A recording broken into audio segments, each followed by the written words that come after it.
the early 2000s. Then I went from a career in physics to a software development career because I was a bit too impatient to do real experiments, and I needed to do experiments on the computer.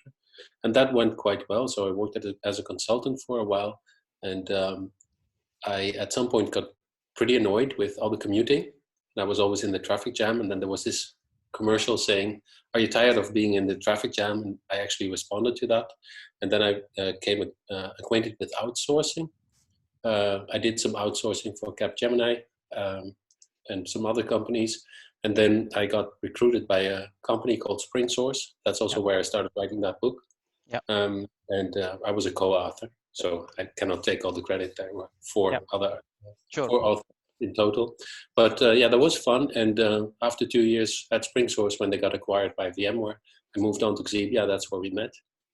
And the rest of the history you've already explained for a decent part. So I ended up feeling a little bit missing the working at home that I was used to at Spring Source, and I wanted to get back to that. So I left the company to work with teams that do remote work. That was a bit of a struggle in the beginning, but I got hired by an English startup to make a team out of all the separate freelancers that he had. And once that team was up and running and doing quite well, we went through the forming, norming, and storming phases as usual. Mm-hmm. And after 6 weeks, we had a performing team, and the client was running out of budget. So we needed to do something to keep the team together. That's when I became a sales guy. Mm-hmm. Okay. Yeah, that's where the roots of squads.com were germinated, and we went on. Then we met again in different projects, and after I think 1 year or so, we had 3 teams, 14 people. Then I started doing, everything was in a spreadsheet, and I started making mistakes. So I had to automate it. That's what software developers do. And when I automated it, we needed also to put it online, and now it's online with squads.com. So that's already running for almost 7 years. And I haven't worked from an office for a day since. Well, that's a lie, but most of the time I work remote. So how many teams are there right now in Squads? Well, we had ups and downs with Squads. So we had a good growth stages in the beginning when we tripled in size 2 times over the first 2 years. And then we stabilized on, about 6-7 teams that have ongoing business. And I had a couple of interesting life events along the way. So we started struggling with the online conversion of it. I didn't want to do that much sales anymore. So we've now been stable at 6 or 7 teams for a while. And I think that the market is really ready to scale up at the moment. So I'm hoping that we can crack this online marketing nut with probably everybody here knows that it's hard to sell remote teams to established companies that can also do local hiring. It's a difficult well, there's a lot of resistances at some point, but I think that we can grow.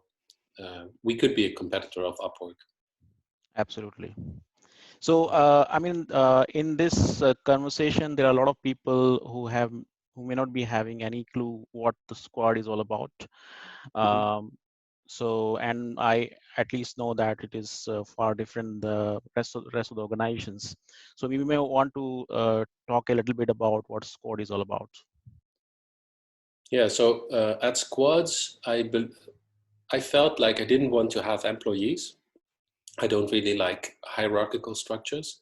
I like the situation where people that are specialists in a certain topic get to make the decision. So meritocracies, as you see them in the open source world. I'm also a bit of an anarchist, a non-violent anarchist. I like, I like it when there are no rules and people, through consensus, make decisions. So I started at Squads also to model that as best as I could. And the big difference between Squads and typical IT company would be that there is no managers, there's no bosses, you don't get a secretary when you are high up the chain. We have had people with management skills, but they were then hired by the development team as they needed them instead of being bossed around. So that's a big difference, I think. You're muted, Shrikant. Sorry. So what I gather is that it is a kind of socio-critic setup actually. Yeah. So I was just wondering, like, because we have generally seen more of a hierarchical setups generally. So, and we really crave, we as agilists, we really crave for these kind of setups. We really talk about holocracy, sociocracy, but then we have not really witnessed anything which is really live and working. So, would you like to talk a little bit about that, how it works in Squads? Yeah, so I can give a typical example. We have a chat system, of course. In remote work, you need a chat system. And then somebody asked me, how did you decide to choose a chat system? There are many around. Some are cheap, some are expensive, some people like and some other people like. And the way we did that is that different teams started using different chat systems on their own. And then at some point, I went around and got the team leads together and the people that were most opinionated about the chat systems, and those are not always the team leads. And I got them to have this consent method conversation, and at some point we settled on a chat system. And then I got very annoyed with Slack. I don't like it at all. So I wanted to do something different. And I got overruled by the rest of the teams. Mm-hmm. So that's how it works. I'm not the boss. I cannot decide, okay, we're going to use a different chat system because I don't like Slack anymore. It doesn't work like that. And the same thing happened with the video conferencing. Customers like Skype traditionally, and I wanted to move to Hangouts, but the customers didn't want it, so I was stuck on Skype. And then one of the guys that did the most remote pair programming introduced Zoom, and I had to follow. That's, people that know what they're doing, they pick the best tool, and then other people copy them. Okay. So actually, I'm just wondering. I mean, because I feel that this is maybe a kind of your vision to really move towards this sociocracy. I'm just wondering, did you face any kind of challenges while you move towards it? Well, people have habits, right? And most people have the habit of either following or leading as a boss. Mm-hmm. And to get them to be servant leaders or to step up and make decisions. I mean, if you make a wrong decision, other people will remember, right? So it's also very easy to let somebody else decide. And the challenge to get the actual experts to make the decisions is not so trivial. You Sure. have to, like we do in retrospectives, you have to introduce the right kind of feedback in the communication so that it's not the loudest mouth, but the smartest mind that makes the decision. Sure, sure. Makes sense. So I hope, I mean, in this whole thing, retrospective must have been a really good impetus to focus on these aspect actually. I mean, getting the feedback and then making sure that we are making certain changes which are really working for the team and for the organization, isn't it? Yeah, I remember that there was once a panel discussion with Martin Fowler and uh, uh, I don't remember certain who the other guy was, but they were asked, what's the silver bullet for code quality? And they said, well, if there's a silver bullet, it's tests. If you would ask me, what's the silver bullet for team quality, I would say it's retrospectives. That's very clear. So if you do a good retrospective in a team and you have everything else being crap, it will evolve into something that's workable for the team members. If you make the perfect setup, procedures, methods, tools, everything, and you don't have retrospectives, you'll end up with crap in a few years. Absolutely. Yeah, that makes sense. So there has been a one question which is floating in the chat boxes that, I mean, whenever people think about squads, they just try to map it with the Spotify model. So, so I mean, I'm just wondering, like, why did you or how did you came up with this word? Because it was way back before it Spotify model was popular, actually. So I remember that you started with the idea of the squad starter squad, and then it moved to squads.com. So, but Yeah, then there has been so the yeah. first name we used was Starter Squad, Hmm. and then Spotify came out with, and they had squads in their model, but that was already 2014, Yeah. 2015, thereabouts. And I read those articles, of course, and I think it's pretty cool. My Yeah. sister is working at a consultancy that actually rolls out Spotify change programs. So I have read a lot about that, and I've also modeled squads a little bit after the Spotify model. We can get into that a little bit more if you want later. But the thing is that when we wanted the domain for what we were already doing with Starter Squad, I wanted a 5-letter domain, preferably, and 6 if I had to. And we just started to look at which one was affordable and available. And then Mm. we get squads.com at a bargain. So that's how it happened. Yeah, that makes sense. So moving towards the squad teams, I was just wondering how do the squad teams work right now? And because people may be having the idea like how a normal teams in the different ID organization really work, but the way the squads and its teams really work, it is little different. So would you like to talk about a little bit on that? Yeah. Yeah. So I think that most teams are actually parts of a project, and most projects are um, uh, chunks of work inside a bigger organization. And what I found out is that if teams stay together longer than a typical project lasts, they are better performant. So a project lasts on average 9 months, and if you're fast, it lasts. So if the team is really good, it lasts less time, and the team becomes really strong after about a year. So you need at least 6 weeks to go through forming, storming, and norming, Mm. and then you need to cycle through them multiple times. Every time there's a little change in the environment, you need to go storming and norming again to Absolutely. make the team fit the new reality. And the team needs to actually get good and fast at this storming norming iteration, and that happens after months. So after a year, you have a team that is, some people call it hyper productive, or like everybody's just calm as still water whenever something really bad happens, because they know they can handle it, and they know they've handled it a few times before. So they just, do their thing. And if you get a team to that level, it means that you had a project that was really big, and then after the project it gets ripped apart again, you have to start all over. So Absolutely. what I want is to get these normal projects that last less than a year, get them in series, maybe even in parallel, and run them through these very, very cool teams. So that's a big difference. And the other big difference is that with the squads model, like the way we've coded it, a project is nothing more than a relationship between a customer and a team. Hmm. And it is called a project because otherwise the customers that just come into squads, they don't understand what they need to do. Yeah. But once the project is running, they just continue with the relationship, and the description of the project becomes irrelevant, right? So then we have sometimes customer team relationships that last for 4 years. And of Hmm. course, they're not doing one project for 4 years, Hmm.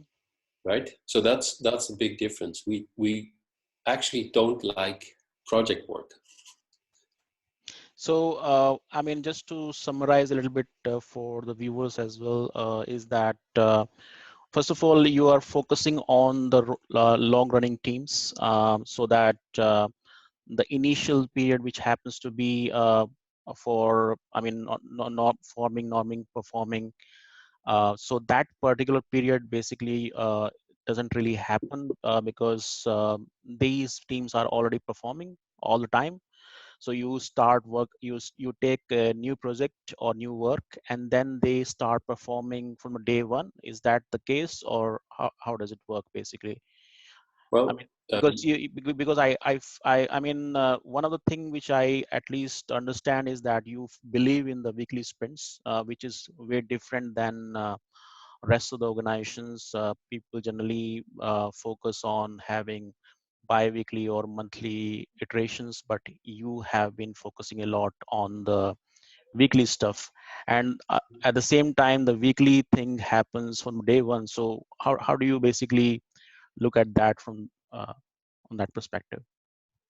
Yeah, so that's the way I sell it, but it's a little bit simplistic Hmm.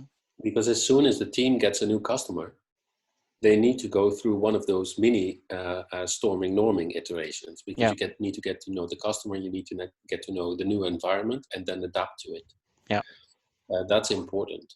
And uh, uh, what we do is we push for the weekly iterations, because I believe that the faster you iterate, the faster you learn. Hmm. So Absolutely. you're not performing optimally. Perfection is impossible, but we need to go as fast as possible towards perfection. And if we can do like a 1% improvement every week, it's better than 2% improvement every 2 weeks, right? And Absolutely. that's the Absolutely. kind of shaving we do. So apart from whatever you just mentioned, the weekly iteration stuff, then um, I mean the thing which we discussed about the sociocracy. If I ask you like what is the DNA it looks like from the squad standpoint, what are the things you believe in, and what are the things which really work for you? What are those things from your standpoint? Yeah, so I believe that I really believe in living in the moment, and adapting to reality instead of sticking to a plan. And I think that most of the people in the squads community also believe in that. They they don't like very long planning sessions. They don't like long specification documents. They don't like very precise estimations. They like to get going and go fast and inspect and adapt. So I think that it's sort of agile as it's supposed to be, and Hmm. not Scrum. Hmm. Sure, makes sense. Um, I mean, in terms of, I mean, you basically had some idea about uh, the feedback mechanism as well. So where you continue to have the feedback in the ecosystem, I mean, from the customers, from the team, and then you continue to try to have the balance around that. So would you like to talk about that as well? Yeah, so I think it might be cool to introduce the squads payment model as well as the sprint iterations. So what we do is in the beginning of the sprint, so at the start of anything, we agree with the customer maybe on some sort of vague long-term plan, but we say, okay, for the next week we're going to be working on this, and this is going to be the budget. We talk in terms of weekly budgets, not in terms of hourly rates or something silly like that. And then we say, okay, this business goal is attainable for this budget. And then the team starts working. At the end of the week, they show a demo and they show why this business goal is attained with the budget. And if the customer buys it, he can click a green button, accept. So at the Mhm. beginning of the week, to set a budget, the customer actually pays. All our work is paid up front. But the customer can claim their money back at the end if they don't see something that delivers on this goal. And then there is, of course, a small iteration possible where the customer says, well, I see a bug. Can you fix that before I click that green button? And it might be that the team shows it on Wednesday, and on Thursday or Friday, they fixed it, and then the customer accepts. That happens a lot. Um, but that means that the team, all of the team, only get paid when the business goal is attained. Mhm. So you don't commit to a sprint goal and then do some hand waving and everybody gets their salary anyway. No, it's the freelancers that deliver together. They see which parts each of the freelancers has produced, but the customer doesn't see it. They only see the full business goal and the full budget. And if the team doesn't deliver the full thing, then nobody gets paid.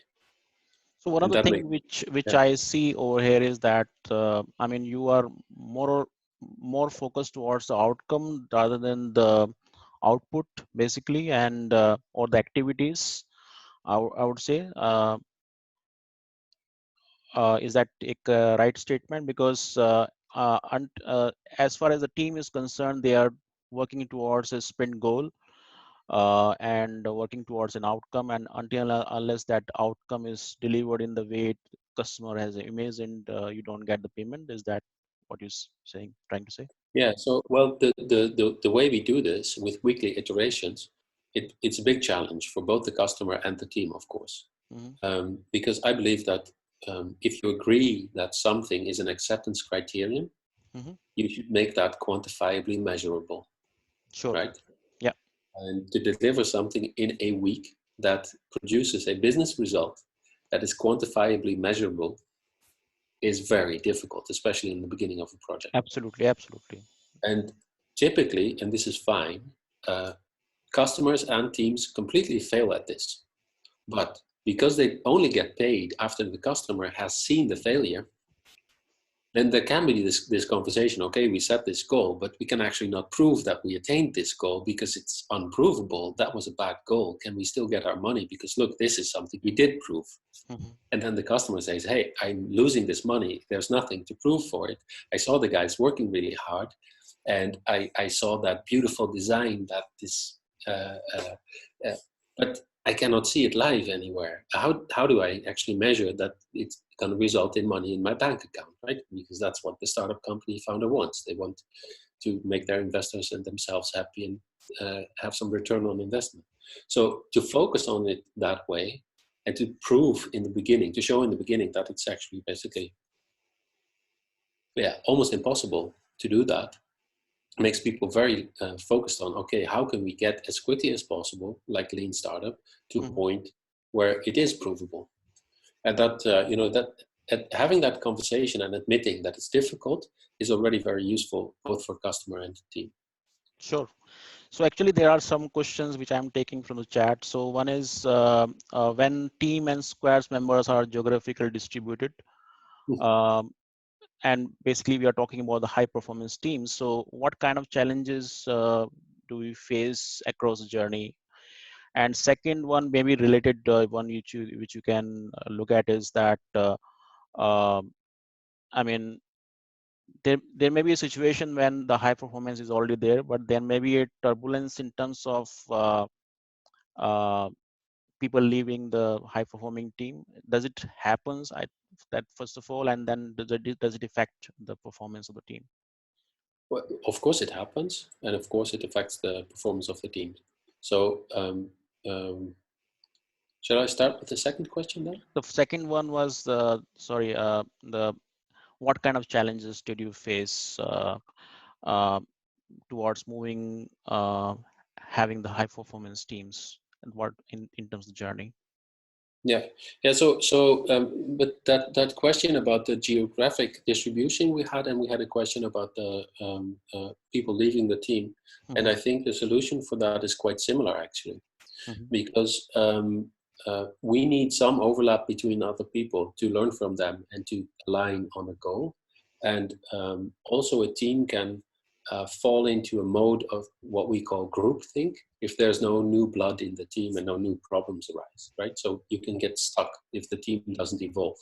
So it's actually quite useful to have some pressure inside the team, sort of splitting it up. That can be people with different preferences in terms of tech stack, or it can be people with different geolocations, so that they have not enough overlap and they start doing something else in the non-overlap period, or it can be somebody leaving. I think that if you have a healthy team, you should have at least one new member every 9 months. And if the team becomes larger than 7, it's not a healthy team as well. So people need to leave too. Yeah, so That's it's a kind of healthy balance in both of the situation, isn't it? yeah, yeah. It should be not too close, not too far apart. That's the and I like actually the teams we have with more than uh, three time zones in between them. Mm-hmm. I really like the fact that they sort of evolve towards a situation where the early birds in the earliest time zone, they pick up the slack that the late guys left, and then you can see like high performance throughout the day, and the customer is always completely covered from his wake up time until his bedtime. That like whatever hard question they ask, it was picked up by one of the people in the team. Makes sense. Yeah. So actually, I was curious about the fact that, and I think many of the people over here will be curious as well. Is uh, you started focusing on the remote teams when it was? I mean, right now everybody talks about the remote teams because of the COVID situation. But Mhm. when you started thinking and started implementing it, it was not a very common idea. And I mean, if I see in India, I will find maybe one or two teams which are completely remote organizations. So, what was the thought process around that? Well, um, obviously, I was scratching my own itch. In 2007, I saw this ad, and I wanted to work from home. And then I got acquainted with outsourcing, which was there since the 90s, right? And the idea is very obvious that you have these countries where there's a lot of very smart people, universities churning out more developers than all the universities in Holland combined churn out in graduate in all education. So it's like a huge pool of very talented people, good balance between men and women, a good mix of different skills, and they are not getting work because not getting enough work, and because we don't feel like remote working with them, right? Mm-hmm. And I thought, well, this is an obvious business opportunity, and obviously a lot of people have tried to profit from it, and they were all scam artists. So now everybody has a bad taste in their mouth because of the outsourcing, but it's not really the problem because in an open source community that I was in at Spring Source, remote work works fine. So I just want to have all the positive sides of remote work and the income inequality.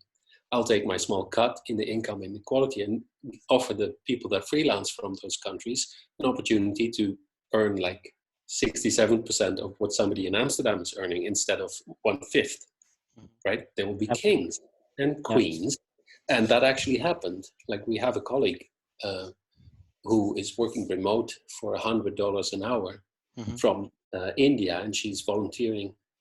Probably you know her.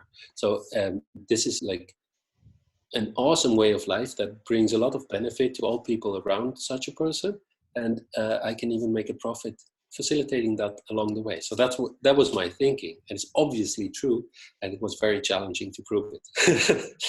So that's how it happened. I mean, one aspect is definitely the technical aspect, but then you must have witnessed the human aspect challenges as well as you move forward. I mean, the way it works is completely different. I mean, you don't have you don't basically go for a coffee. There is no socialization. So, uh, I mean, how did you handle those challenges, or what kind of thought process came in between and you worked towards that? Yeah, we struggled, of course, with these issues as anybody that's doing remote work. Hmm. Um, uh, our friend Wilfred has written some excellent Dutch articles on the topic that I Hmm. probably want to translate soon. But yeah, I think it's possible to socialize also over a network connection like we're doing right now. I mean, we can still say cheers and how are you doing? And, you know, these kinds of things with video are Yeah. possible. We can make a connection. And uh, people tend to feel like when they're working at their computer and their hands are at the keyboard and they're looking at their screen, they tend to feel like this is the time that I behave like a robot. If you just don't do that and get over it and try to make friends and smile and have a chat, then you can. It's not the same as a chat at the coffee machine. It's not the same as going for a small walk together after lunch, but you can get pretty close. And then Absolutely. if you really miss the socialization that you need throughout the day because you're always alone in your apartment or something, then make friends with the neighbors. Start a garden in your community, something like that. And then I think you can have a very fulfilled social life with your colleagues and with your local surroundings without, too much trouble. I think you made a very important point, because so far I was thinking just a kind of conversation between the team members.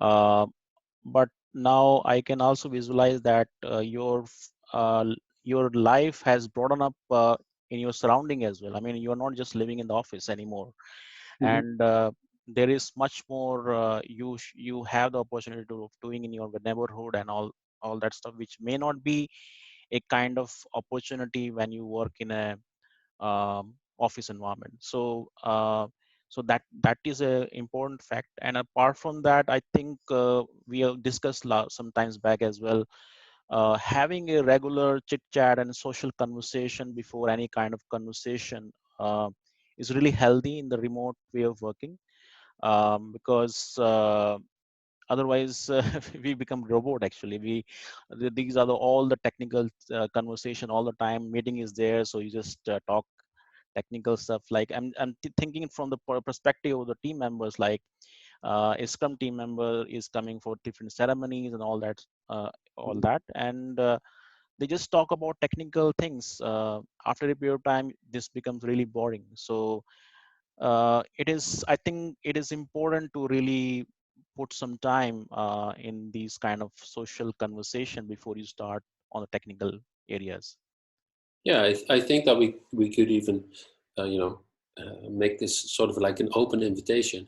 When we started the webinar, we started a few minutes late as usual because that's going to be a good idea, right? Mhm. Everybody's well, most of the people are still there, waiting, getting ready, but we start a little bit late. It's a normal thing, and in that time we feel a little bit shy to start to just chit chat because Yeah.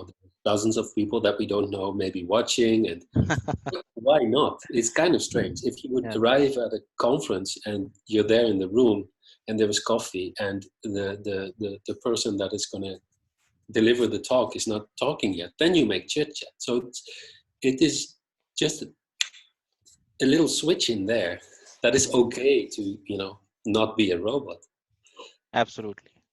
So one question I is coming from the chat is, I mean, if I look at it, the remote setting, though everybody is working from their own setup. Uh, so as far as the collaboration is concerned, I mean, how does it work in your teams? I mean, I understand one part which you mentioned already, when people are already working towards a sprint goal, and the outcome is outcome focused way of working, then there is a kind of impetus towards working together in that fashion. So Mhm. is there anything else which makes people collaborate a bit better in your view?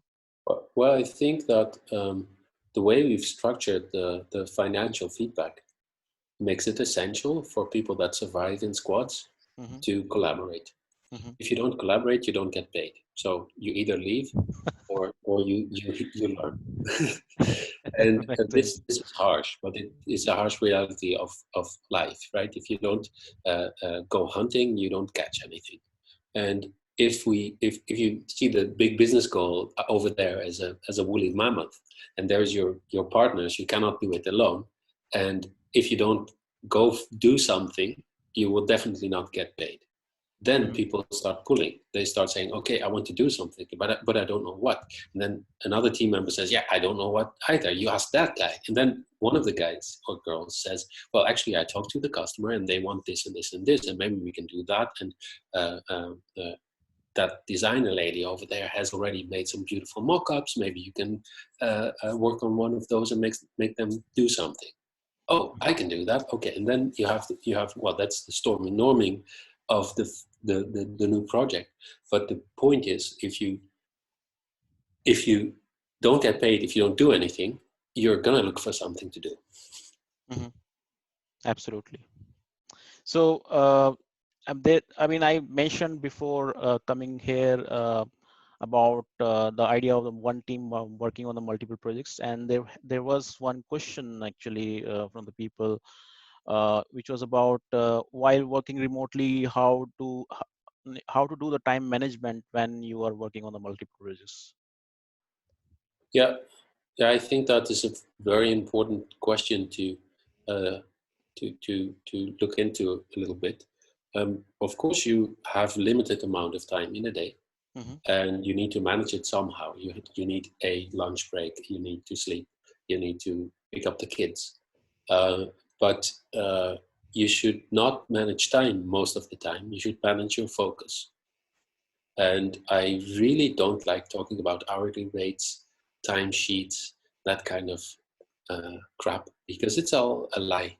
I can spend 1 hour on a project and actually have negative business value on it. It's very easy. It's Hmm. happened before. And when that happens to me and I do that, I don't book that hour on that project because the customer is not going to be happy. So what you need to do is focus on delivering business value and book money for that. And then, yeah, we talked before, I think, about context switches. Yeah. Everybody has a certain optimum amount of context switches. If I'm focused on one single project for a full week, the last few days, I'm not going to produce anything.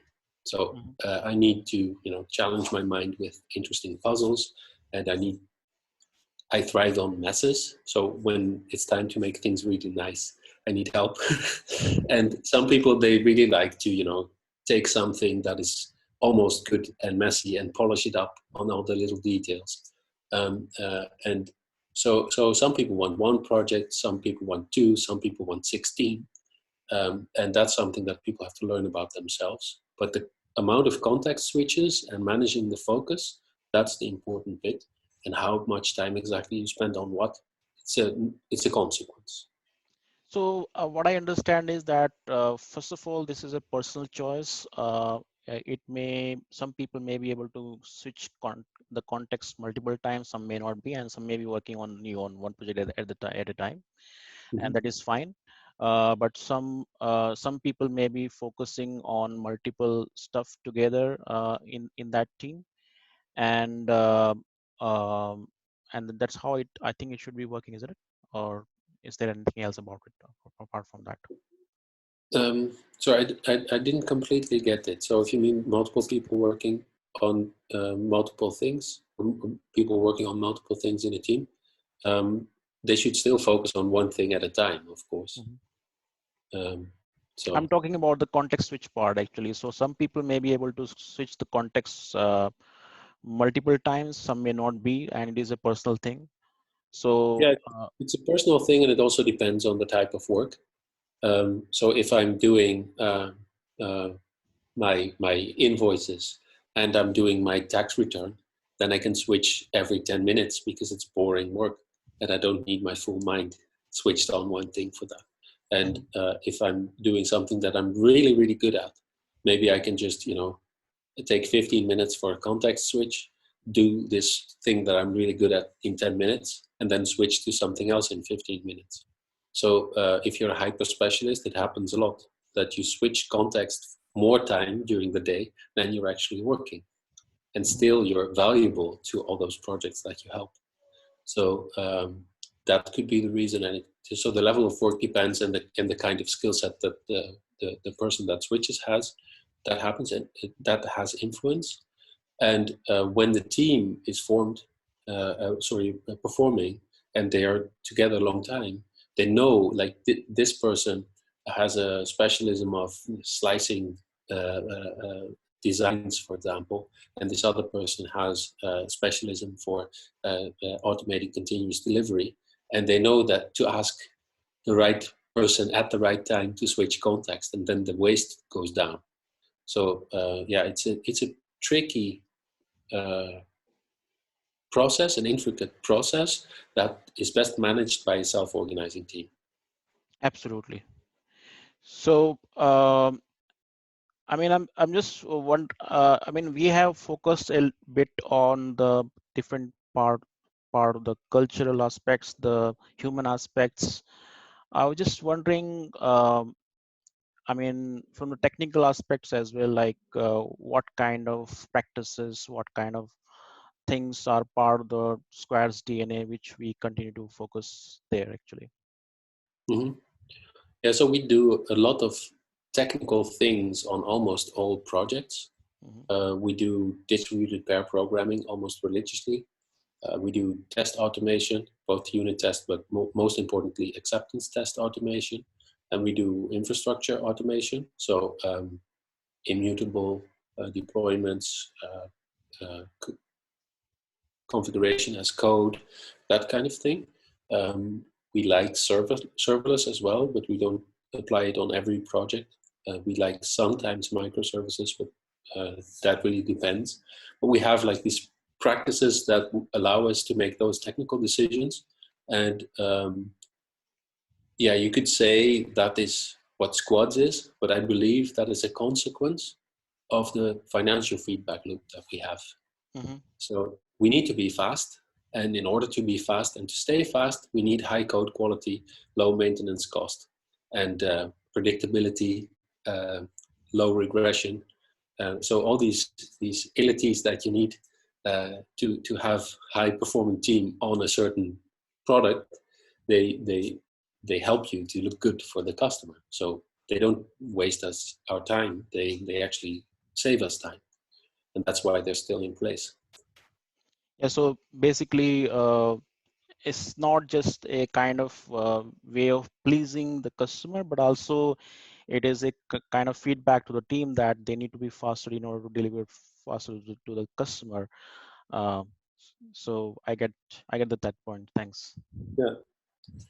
And related to that, I mean, how does really maintenance works? I mean, let's say that I delivered something to the customer. Um, I mean, is it like you just focus on the greenfield work and just delivers things and maintenance is taken care by somebody else, or how does it work? No, well, the thing is, if you do weekly budgets and you allow the customer to change the budget every week based on their need for development, then maintenance becomes a very valuable customer relationship. So we like to do maintenance contracts with, fixed low budget that just keeps going, and then do the maintenance tasks in that budget whenever we feel like it's a good time for a context switch. And then you have like this steady cash flow for the team, and one or two complex projects to generate the bulk of the revenue, but you will never completely dry. So that the way we're structured financially also helps us to appreciate maintenance more. And the way we run our project makes us do the maintenance, makes the maintenance more easy for us. So the customers actually always want the squads team to stay on in maintenance mode, because they want those smart people that built it to be available to them. So that's a good way of keeping the relationship. Sure. And you in between, you also mentioned a bit around because there was a question around that as well. So it was about distributed pair programming. So is it like, I mean, do you think that it helps the team collaboration as well? Because one is like you are working solo, and another is you're working with some person. So that is one question. And second question is it like need based, or do you try to do it on religious basis, religiously? Sorry. The need based applies to the co-location, or I'm talking about the distributed pair programming. So that yeah. part, So whether, I mean, how it really helps in making a self-organizing teams, that is, or making more collaborative in approach. And second part is it this pair programming, does it happen on a religiously basis, or it is a kind of when we need it, when then we do it? yeah, so we found that pair programming has an enormous positive effect, an exponential positive effect, because people that pair program become good at pair programming, and teams that have pair programming in them have a much faster knowledge transmission throughout the team. Hmm. So, and then if there's experts, hyper experts as we call them, that go from team to team to help out, and they're good at pair programming, they transmit knowledge over the whole community very fast. So the people that know pair programming and are part of that positive feedback loop, they earn more money, and they become better at it, and they become even somewhat religious about it. That's pretty cool, I think, because it actually works. But I also think that being completely religious about pair programming is a bad idea, because some things need alone time. And Hmm. collaborating in a pair is actually quite taxing, and it's more taxing if you do it in a distributed context, because when you put on your headset and you turn on the Zoom call and you're Yeah, with that other person on the other side of the world that doesn't know that you're tired, they don't know that you need to go to the bathroom, they don't yeah, know that you're hungry, and maybe you don't feel like telling them just yet. And then if you absolutely. do that a few times every day, postponing like the basic needs of your body, that is very unhealthy. So it's also very important to give each other breaks and to say, okay, we have had a 1 hour pairing session from 9 to 10. What about you do that stand-up call? I go walk my dog or uh, eat something. We see each other after lunch. So you do maybe half the time per program. That's enough. Yeah, makes sense. I think apart from making sure that we are working as a high performing team, it is very, very important that you focus on your body as well and your natural needs. Hmm. Sometimes they are not really visible, as you just mentioned. Like, I mean, I may be uh, I may be feeling hungry, or I may be feeling some. I mean, as you need to have take water now, so I mean, they may not be visible sometimes, and it really, first of all, it is important to accept it and acknowledge it that they are required, and so that everybody knows about it, and then it should be work as usual, actually, as part of it. Yeah, exactly. And it's I've once worked for an organization where, in a co-located team, a manager followed one of the team members to the bathroom to ask what they were doing. And, it's not only in a distributed session that you can get these situations where people are not respectful of each other's normal, natural needs, and that is something that you should be highest on your list, to be respectful of the fact that the other person is a human. But in a Absolutely. remote session, is more difficult. It's harder to spot the signs. So that's something that I've learned through mistakes over the years. Being in a pairing session with a junior and pushing them around, and my mind was completely on 2 hours. And at the end, I found out that they were extremely uncomfortable for the past 5/4 of an hour. That is, yeah, that makes me feel bad if I do something stupid like that. So there has been some questions, actually. I mean, whenever somebody thinks about squads and we are talking about 15 time zones, so immediately question comes out like, is it first of all humanly possible to work in these different time zones? I understand that people have been working in a couple of time zones, uh, but I mean, there are, first of all, there are different cultures altogether. So every team member may be working from a different country altogether, Mhm. and at the same time zones may be different. So first of all, does it work? And then secondly, I mean, what makes it work actually? So that is, yeah, that is a question. Actually, a friend of ours wrote a book about that, Mind the Gap. Hmm. I'm not the biggest expert on that, but my feeling is that it's always nice to have some overlap, because I like pairing and I like to transmit information also verbally. I've worked on open source teams that had no synchronous communication whatsoever, so Hmm. only communication through the issue tracker, and Hmm. that also works. It feels kind of disconnected, but the productivity of the teams was actually fine. So a lot is possible if you just tell yourself it's not impossible. But to have some synchronous meetings is very nice, I think. The cool thing about having a community of very different people is that the people could have, for example, very different daily schedules. Some people are productive starting from 2 in the afternoon. Some people are productive starting from 5 in the morning. So even in the same time zone, you might have a 6 or 7 hour difference between people's optimal performance. And if you have a few differences like that in a country, say the Ukraine, then you might have plenty of overlap with both Singapore and San Francisco.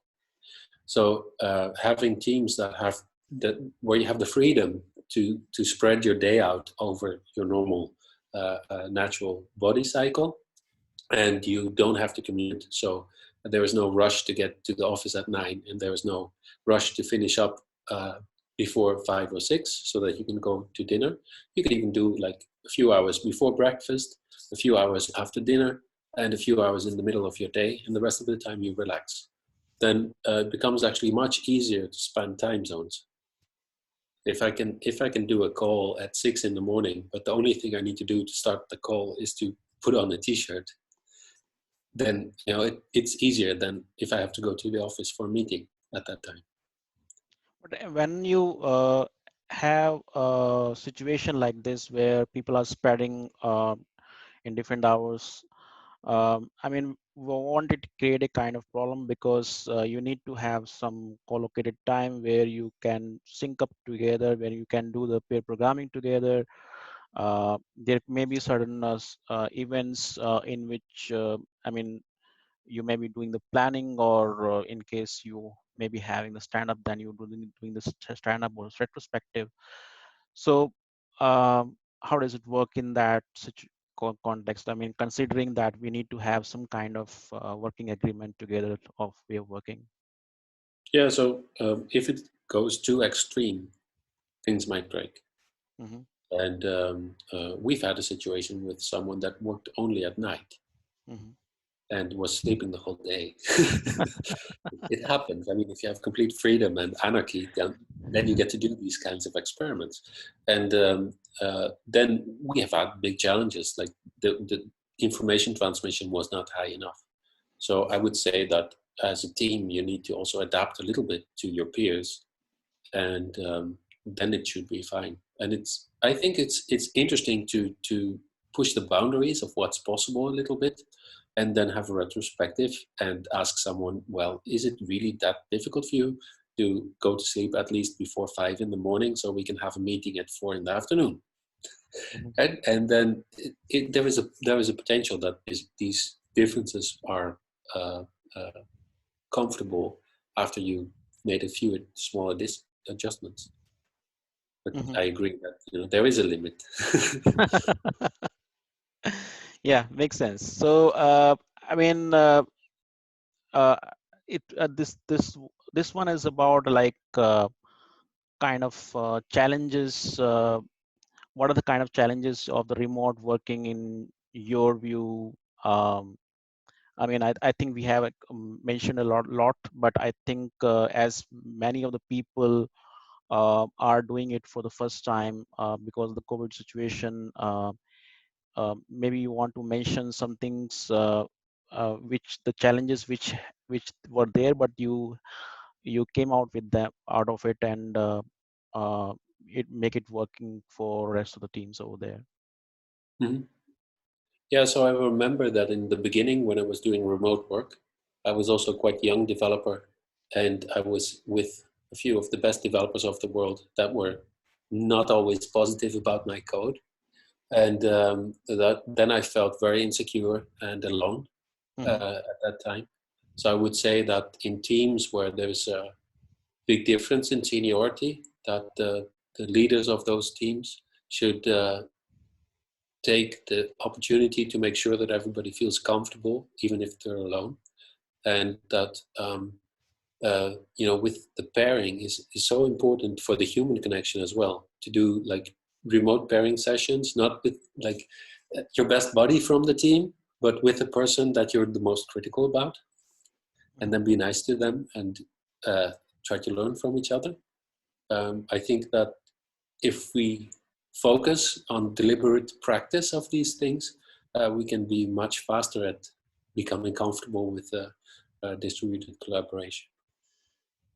Absolutely. I think what you just mentioned is that the human aspect of distributed way of working, uh, where I mean some of the feedback may be coming to you through retrospective, but then some of the feedback may not be coming actually. And on that perspective, I just want to mention that some organization, what they focus is to have a life coach kind of role where they can really talk to those people, because sometimes uh, even though I may be feeling insecure while working with the seniors, but then that may not be coming in the retrospective, for example. So that Mhm. also helps actually. And and apart from that, I think one of the topic I just want to focus on is that tooling aspect.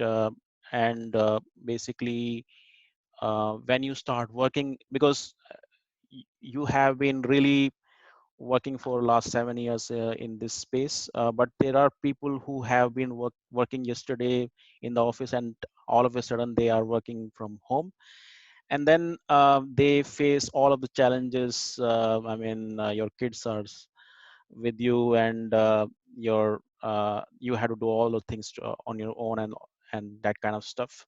So so one is like, what is the optimal way of working in a remote fashion, and second is, are there the tools which you may be you feel that may be useful in this context? Mhm. Yeah, so one last remark on that human aspect. Hmm. Um, I think that it is very helpful to have sort of a coach in or outside of the team that you can talk to help you to get there, because not everybody has the skills. Yeah. Then what we ended up doing, we don't have the coaches, but we have a lot of experience in the community, and we have these like very short, memorizable guidelines of behavior, and we say, okay, say what you do what you say. That's very simple, but that helps you to work out loud, as Lisette Sutherland calls it. That helps a lot to see that somebody is stuck. And if you make that a rule, if you hear nothing, you know that you need to help someone. Hmm. And the other thing is that talk to people, not about them. It happens in remote settings much more. And it's very simple. If you have criticism about something that somebody did, go to that person and explain your feelings. And that is like, it sounds trivial, but it changes the world. Is a Um, really good idea actually. yeah. And then there is the tooling aspect, and the feeling uncomfortable with the new situation. We've written an article. It's somewhere on the squad's articles. Maybe we can put a link next to the webinar video.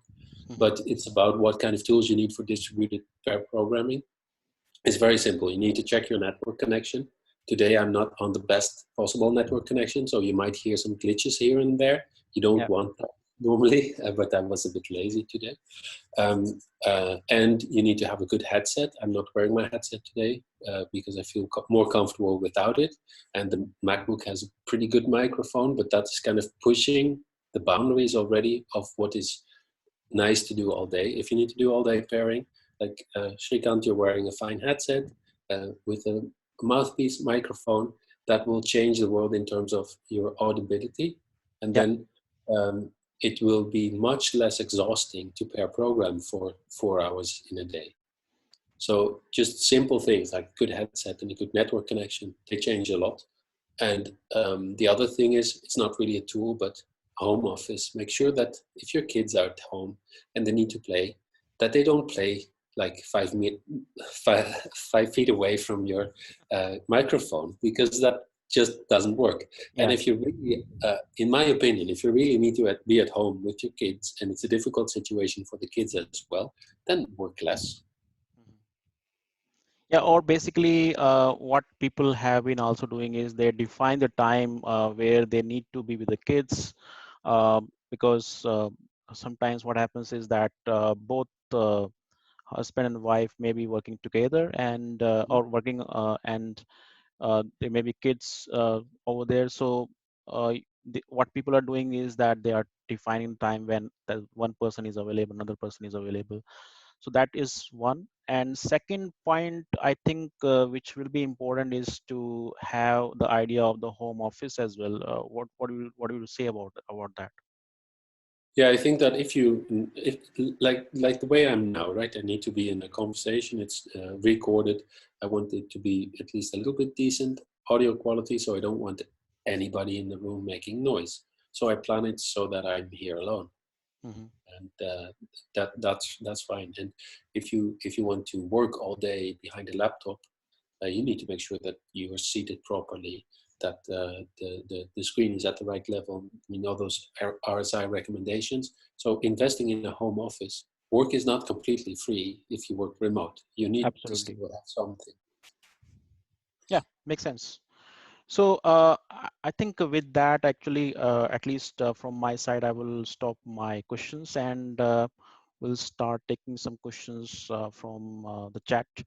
Um, I would like to have 10 minutes of the questions basically so that we can focus on some part of it. Yeah, I So saw some really cool ones coming by already. So. yeah, so just to let everybody know that there are a lot of floods of the questions, but I may not be able to pick up everyone, but I will try basically my best. So one question is from Surajit, which is about cross-cultural training is important for all the sites across culture.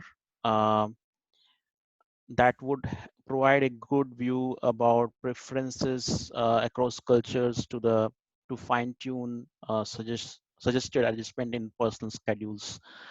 Is that I mean the culture has been some part in your challenges as well? Would you say that? Well, it is always dangerous to group people, and I differences between people are interesting, and sometimes the problems that arise from them are very interesting too. Hmm. And I think that the differences between people within one given culture are almost as large as they can be between different cultures. So it's not enough to go to a training that tells you, okay, people from India behave like this, people from Finland behave like this, people from the US. It doesn't work like that. So I think that it's more important to have an open mind and to know how to listen and to know how to not take yourself too seriously and how to resolve problems when they arise, because it's fun. You can enrich yourself and maybe somebody else by doing that. And I think um, you know loving kindness training would be more important than cross-cultural behavior training, in my Absolutely. humble opinion. I think that that's very important because sometimes what happens is that we may be knowing a lot of technicalities, but we sometimes may be still learning uh, how to handle different individuals, how to handle the humans. Mhm. And in case there is some focus around that, as you said, love and kindness focus, and some kind of awareness around that, that would be even really important. Mhm. So another one is I think in your setup actually you mentioned that Squads has a incentive which is focused about the payment they will be getting from the freelancers perspective.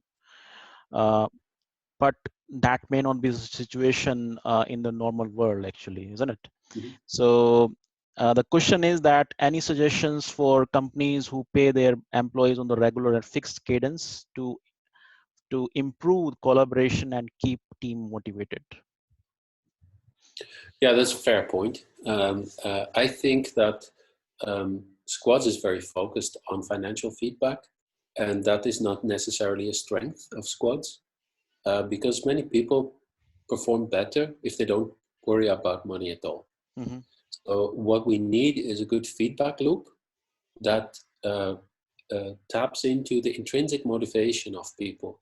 And at Squads, I think this motivation is mostly freedom and a drive to make the companies that we help successful.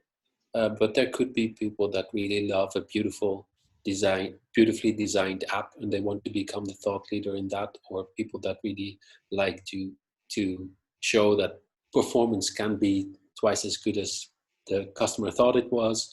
And if you can get people in a situation where this intrinsic motivation is fed through a feedback loop, then I think they're motivated. So the most important thing is to avoid telling people what to do as much as possible, because then they will start doing what makes them happy. And when people do what makes them happy, you only have to pick and choose the kinds of behavior that are useful for the company and reinforce those. Actually, I just want to add one point over here, which has been based on my own learning while working with the distributed teams. Uh, and that is about sometimes we just look at the people as yet another developer, yet another tester, yet another backend developer, whatever. So basically a technical person who is doing some stuff. Uh, and I'm just talking from the motivation perspective. So intrinsic motivation is fine, but this may be specific to Indian setting, but maybe outside as well. What I mean to say is here is that the person is beyond technical. Actually, he is a human. He has some problems. He has some strengths. He has his family. Uh, and if you get to know that human aspect of the people, that there is a connect between those people. Actually, you uh, and at one point of time, which generally happens in the collocated setting as well. Sometimes you may become friends, or you may become family. And when you become friend, you will become family. There is another level of the motivation. uh, there may be another level of the motivation, which is like you want to do whatever is good, whatever is really good for this group, actually, or for this family. And that really works well, actually. So I experimented with this idea where the focus was making sure that people really feel as a human. They feel they are appreciated, they on the stuff they are doing. uh, they are people. There may be some people who may take lead in terms of some initiation part, actually. But that also works, basically. Anything you want to comment, Iwein, on that? No, I think that's correct.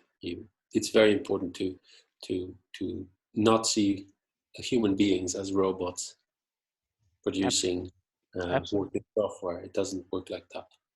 Yeah, so I could see that there was I mean, maybe it is the purpose, maybe the part which may be coming from the drive book, actually. But I was thinking that this connection or the human bonding is also a good amount of motivation for the people. Yeah, definitely. So another one is that I think just a moment, give me some moments. Sorry that. Since team gets paid once a customer agrees with the achieved goal, do you think in long run it will be impacting the quality? It will definitely be impacting the quality in a positive sense. Hmm. We've seen that happen. Because if the feedback is every week and you take a shortcut and the next week you're in trouble, you Hmm. don't do that very often. So if there's a team that degrades performance and increases the costs, they will be out of business in 5 iterations. So that's 1 month. So this has happened, but if the team is that short-term minded, they don't succeed in this environment. Yeah, makes sense. I think I mean, longer term, you can basically I mean, may not focus on the quality in the short term, but in case you are working for the longer term, then you definitely need to do that, actually. Otherwise, it will bite you again. Mhm. Uh, so let me just check another one. Just a moment.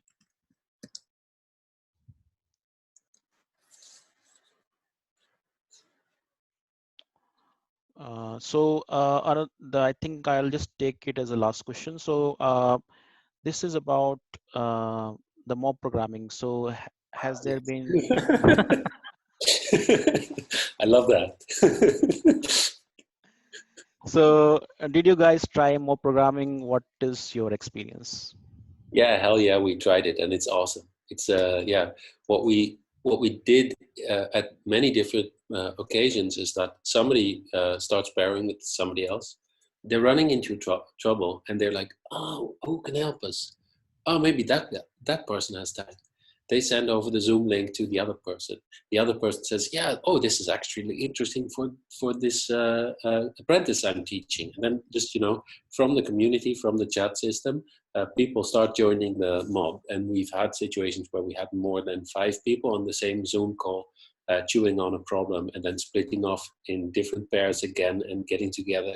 That's amazing feeling. Nice, very Yeah, nice. I mean, we have been hearing a lot on the mob programming aspect. Only thing is that from the practical standpoint, at least here, not many people are doing it, but we have been it's hearing. impossible in co-location. In co-location, it's a huge mess. But if you're in a distributed setting and all you need to do is click on a Zoom link and you can see the screen straight in front of you, then Absolutely, it doesn't matter how absolutely. big the mob is. I think mob programming really works much better in the remote setting because you don't need to do anything.